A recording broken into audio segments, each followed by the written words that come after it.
Hey guys, welcome back to the next video, and I hope you will be able to understand the difference, but if not, let's go and create a bar chart.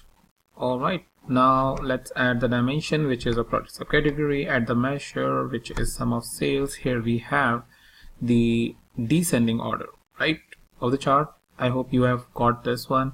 So now let me go back to the sorting, and over here the sum of sales, let me disable that. And as you can see, by default it is sort numerically and descending, so let me change it to ascending, and now the chart is in the ascending order, right? So that's our first condition.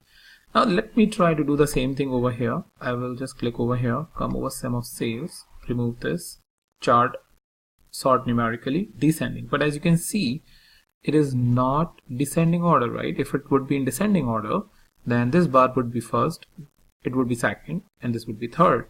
If I try to change it, it will not happen, and it might have confused you that, okay, what is really going on? And that is what I really wanted you to observe, that what happens when you apply sorting in here as compared to this.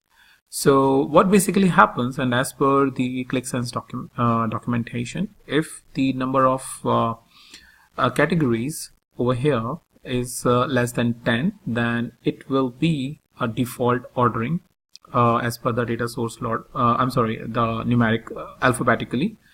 But if it is more than 10 or more than 10 categories, then in that case you can actually go and apply the ordering as per your needs. So that's the difference I wanted you to understand, and so that you are not confused when you are actually producing it and spending countless number of hours just to try to understand why in case where you have 5 categories you are not able to sort the chart.